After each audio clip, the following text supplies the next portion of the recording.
ತೋತಾಪುರಿ ಸಿನಿಮಾದಲ್ಲಿ ಧನಂಜಯ ಅವರೊಟ್ಟಿಗೆ ನೀವು ಕೆಲಸ ಮಾಡಿದ್ರಿ.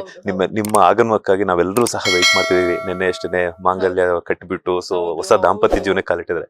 ಸೊ ಯಾಕೆ ಬಂದಿಲ್ಲ ಅನ್ನುವಂಥದ್ದು. ಆಕ್ಚುಲಿ ಏನ್ ಗೊತ್ತಾ, ತೋತಾಪುರಿನೂ ಇನ್ನು ಸ್ವಲ್ಪ ಕಡಿಮೆ ದಿನ ಕೆಲಸ ಮಾಡಿದ್ವಿ ತೋತಾಪುರಿಲಿ. ಬಟ್ ಅಂದೊಂದಿತ್ತು ಕಾಲದಲ್ಲಿ ಧನುಸರೊಟ್ಟಿಗೆ ಸುಮಾರು ದಿನ ನಾವು ಕೆಲಸ ಮಾಡುವಂತ ಅವಕಾಶ ಆಯ್ತು.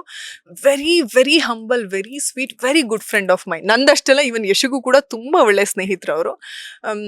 ನೋಡಿ, ಅದಕ್ಕೆ ಅಂತಾರೆ ಮಗು ಆದ್ಮೇಲೆ ನೀವು ಹೇಳಿದ್ರಲ್ಲ ಇಷ್ಟೆಲ್ಲ ಬದಲಾವಣೆ ಆಗುತ್ತೆ ಅಂದ್ರೆ, ಅಟ್ಲೀಸ್ಟ್ ಬೆಂಗಳೂರಲ್ಲಿ ಇದ್ದಿದ್ರೆ ನಾವು ಪಟ್ಟಂತ ಹೋಗಿ ಬರ್ತಿದ್ವೋ ಏನೋ. ಮಗಳು ಕರ್ಕೊಂಡು ಇಲ್ಲಿಂದ ಅಲ್ಲಿಗೆ ಮತ್ತೆ ಟ್ರಾವೆಲ್, ಅಲ್ಲಿ ಎಷ್ಟು ಜನ ಇರ್ತಾರೆ. ನಾನು ತುಂಬಾ ಜನಕ್ಕೆ ನಾನು ಫೋನ್ ಮಾಡಿ ಕೇಳಿದೆ. ಸುಮಾರು ಜನ ಇದ್ರು, ಸಖತ್. ಧನುಸರ್ ಮದ್ವೆ ಆಬ್ವಿಯಸ್ಲಿ ಎಲ್ರೂ ನೋಡ್ಬೇಕು ಅಂತ ಆಸೆ ಇರುತ್ತೆ. ಆ ಕ್ರೌಡ್ ಅಲ್ಲಿ ಚಿಕ್ಕ ಮಗು ಬೇರೆ ಅಂದ್ರೆ ದೆಲ್ ಬಿ ವೆರಿ ವಲ್ನರಬಲ್. ಅದಕ್ಕೆ ಅಷ್ಟೊಂದು ಇಮ್ಯುನಿಟಿ ಪವರ್ ಇರಲ್ಲ ಮಕ್ಕಳಿಗೆ. ಅಲ್ಲಿಗೆ ಹೋಗಿ ಅದೆಲ್ಲ ತುಂಬಾ ಕಷ್ಟ ಆಗ್ತಾ ಇತ್ತು. ಕೊನೆಗೆ ಧನುಸರ್ಗೊಂದು ಮೆಸೇಜ್ ಹಾಕ್ತೆ ಅಷ್ಟೇ, ಸರ್ ಹಿಂಗೆಲ್ಲ ತುಂಬಾ ಕಷ್ಟ ಆಗ್ತಾ ಇದೆ, ಪಾಪು ಕರ್ಕೊಂಡು ಬರೋಕ್ಕಾಗಲ್ಲ, ಬಟ್ ಇಲ್ಲಿಂದಾನೆ ವಿಶ್ ಮಾಡ್ತಿದ್ದೀನಿ, ಒಳ್ಳೇದಾಗ್ಲಿ ಅಂತ. No problem Aditi, I totally understand, thank you ಅಂತ ಹೇಳಿದ್ರು. ಬಟ್ ಟಿವಿಲೇ ಎಲ್ಲ ನೋಡಿದೆ, ಯೂಟ್ಯೂಬಲ್ಲಿ ನೀವೆಲ್ಲ ಸುಮಾರು ವಿಡಿಯೋಸ್ ಎಲ್ಲ ಹಾಕಿದ್ರೆ ನೋಡಿದೆ.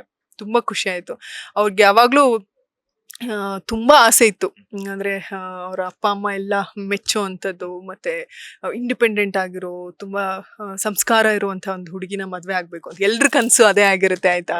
ಅಫ್ಕೋರ್ಸ್ ಎಲ್ರಿಗೂ ಅದೇ ಇಷ್ಟ ಇರುತ್ತೆ. ಸೊ ಅದಾಯ್ತಲ್ಲ ಅಂತ. ಆಕ್ಟರ್ ಡಾಕ್ಟರ್ ಕಾಂಬಿನೇಷನ್ ಒಂದು ಬ್ಯೂಟಿಫುಲ್.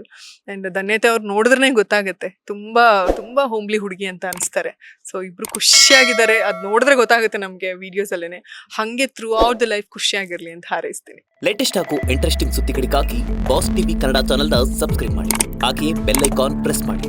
ಇದರ ಜೊತೆಗೆ ಫೇಸ್ಬುಕ್, ಇನ್ಸ್ಟಾಗ್ರಾಮ್, ಎಕ್ಸ್ ನಲ್ಲೂ ಮಿಸ್ ಮಾಡದೆ ಫಾಲೋ ಮಾಡಿ.